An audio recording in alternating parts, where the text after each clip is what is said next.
There is a total of 20 Rings of Power, with the first 19 forged during the Second Age of Middle-earth by elf-smiths, who unbeknownst to them were under the guidance of Sauron, who presented himself as Annatar, or the Lord of Gifts, with Celebrimbor, played by Charles Edwards, leading his fellow smiths in making them.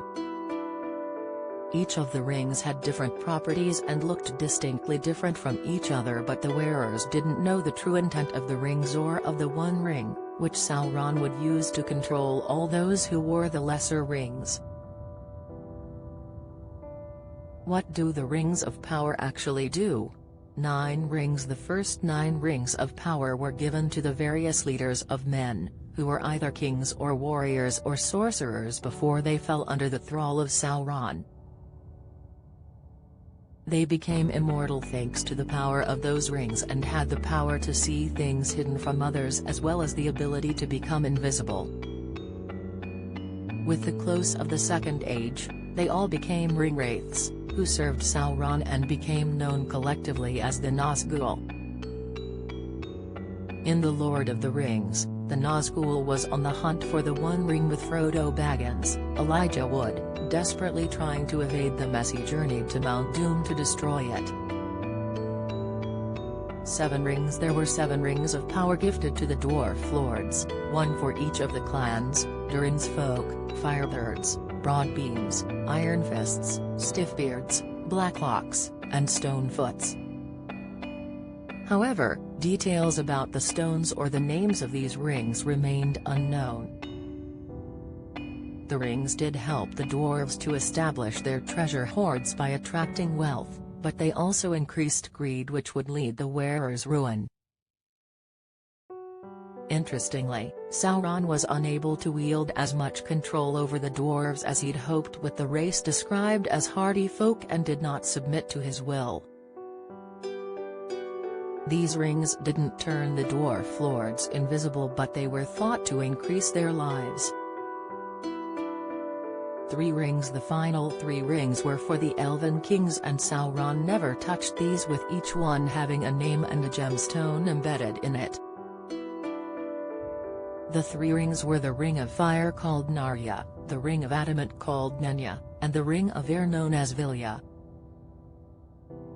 Narya was a red ring with the power to rally hope from those around the wearer and face tyranny. Gandalf, Sir Ian McKellen, was given this ring by the elves to wear after they recognized his good nature.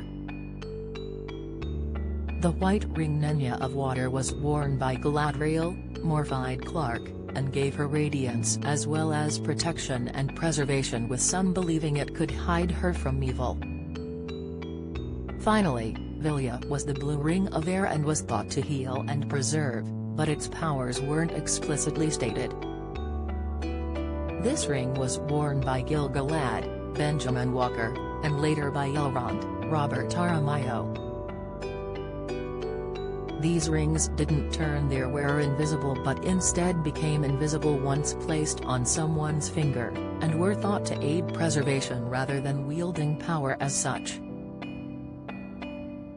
We examine the reason orcs can't go in the sun in Rings of Power, insight who fell from the sky in Rings of Power, all the theories, analysis who is Adar in Rings of Power, all the theories, in depth. The One Ring. The most infamous of the rings was the One Ring Sauron created in the fires of Mount Doom, which he would use to control the other ring wearers and make them bend to his will. The One Ring had a special elvish inscription which could only be seen when placed in fire or on Sauron's finger. It was a gold band without any adorning stones.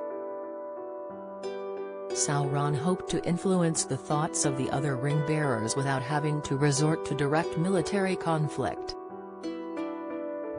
The Dark Lord put a great deal of his own power into the ring, which meant his abilities increased dramatically when he wore the ring.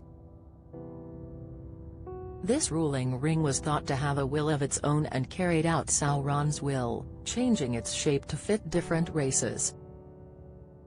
The One Ring could also make its wearer invisible, but also made them almost wraith-like and able to see the spirit world.